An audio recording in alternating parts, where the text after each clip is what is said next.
So despite having a pretty rich and diverse filmography, director Masato Harada is still best known internationally for playing the great villain of Omura in The Last Samurai.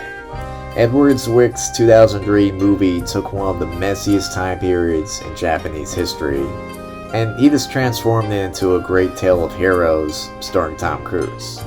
Now, director Harada has revisited the same time period with Baragaki, Unbroken Samurai, and this is a more history-focused film. Baragaki released in Japan about a year ago, and just recently released for everyone else on SamuraiDVD.com. In case you didn't know, SamuraiDVD.com is your one-stop shopping for all samurai movies and series. Most of these films you won't find anywhere, or they're just going to be a lot of money. So if you're a fan of samurai cinema, and chances are you are if you're watching these videos, then go check out SamuraiDVD.com and use the discount code Bushido Blues. So I've actually been anticipating this title for quite a while. Before it came out, I was hearing people say that it was one of the greatest samurai films of the century. And I didn't really want to go in with too high of an expectation because that never goes well. It's basically a mixture of the films When the Last Sword is Drawn and The Last Samurai. Just like with When the Last Sword is Drawn, it also deals with the Shinsengumi, and I found it to have a pretty similar style and feel to it. They both kind of follow these certain characters that are friends, and you kind of go throughout their life and you see some of the historical events. Like I mentioned before, it's also similar to The Last Samurai in that it deals with that same kind of story and time period.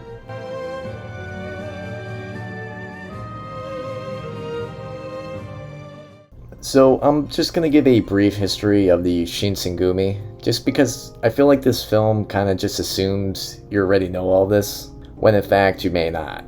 So when Japan was forced to open up its borders to the west, and this was after hundreds of years of isolation, the government began to waver. The samurai saw this and began to become very upset.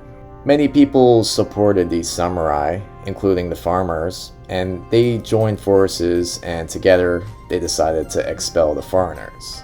The country then became divided into two groups: those who wanted the open borders and those who wanted to expel the foreigners.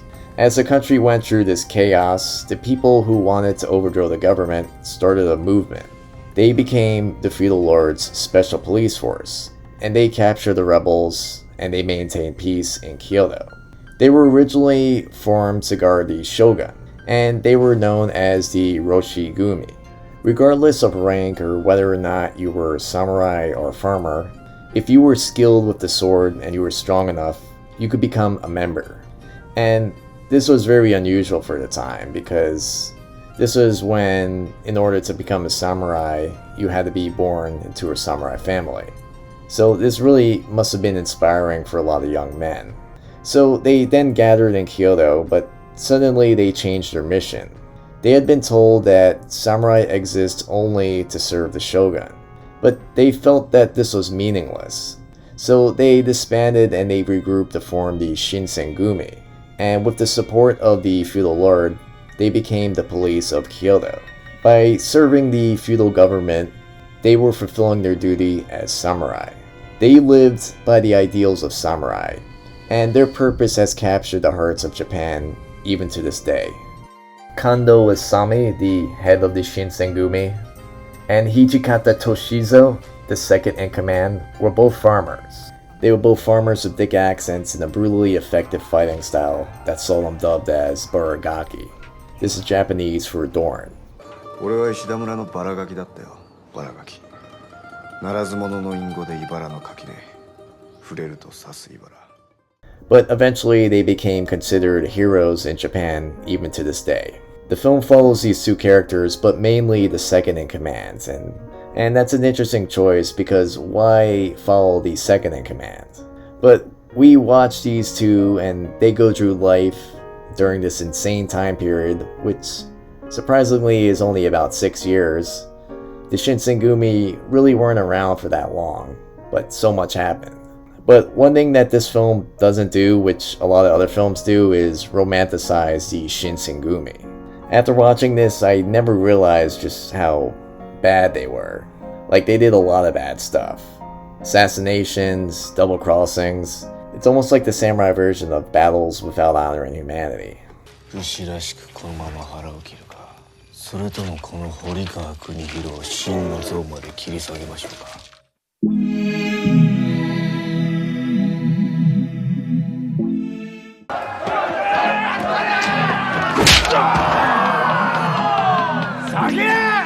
For one, the fights are a 10 out of 10. I don't know how some of these fights are done, but it really looks like some of the swords are making contact with the bodies. It looks really good.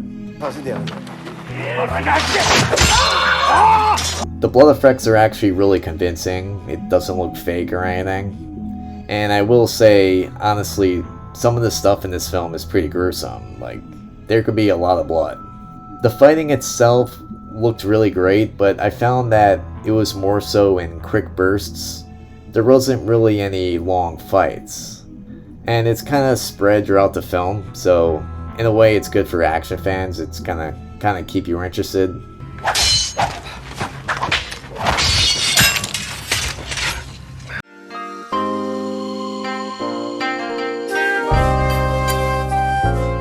In between all the action, there is a lot of history, and one thing this film doesn't do is it does not hold your hand, so you kind of have to know the history. Most of the characters in the movie are based off of historical existing figures. And really, props to the film for including the real Last Samurai. This definitely had to be a shout out, and I feel like they did that just because of the similar themes that this deals with.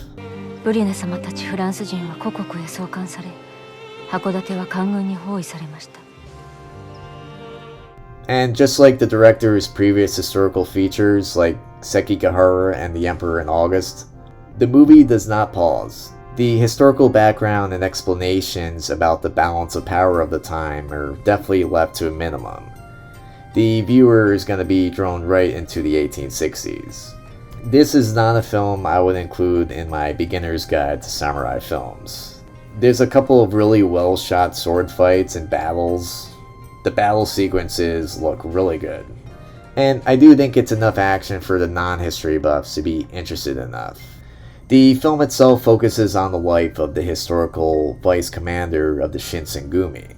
I also liked how it showed his life before and after joining, and also the friends that were close to him and how they changed from all this. I will say the first half of the film I think is just excellent. 10 out of 10. If it stayed like this, it would easily be the best 21st century samurai film. But I found the second half to be a challenge to keep up with. This was mainly because there's just so many historical references. I also felt that the love story was unconvincing and it wasn't really earned. The main character himself was pretty interesting, especially because he is a real person. And you definitely did get to see his motivation for being in the Shinsengumi. But I feel like him too could have had more development. Despite clocking in at 148 minutes, the movie does feel like it's been condensed from a much longer cut. And it ends as suddenly as it starts. Although the film doesn't try to make any big points, there's still a warning message here. After all the talk of traditions and principles, the character of Toshizo does end up with nothing to fight for but fighting itself. And I think that's mainly what it's trying to show here.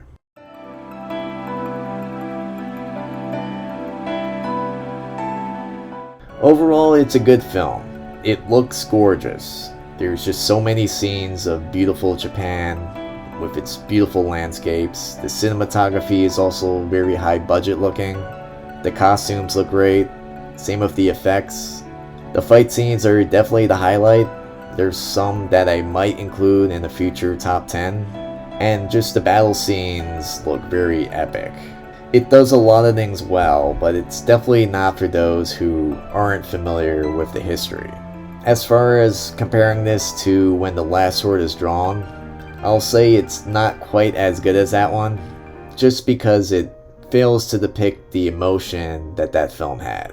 So Baragaki Unbroken Samurai definitely isn't as much fun as a Tom Cruise flick, but it's more enlightening, and you're gonna learn something from this film. Anyway, you can pick it up now on SamuraiDVD.com. Use the discount code Bushido Blues at checkout. And if you want to support the channel, then you can subscribe and check out my Patreon. You'll get early access to all of my videos, you get to choose the next video, and you also get access to my Discord where we discuss all topics that we love. Anyway, thanks for watching.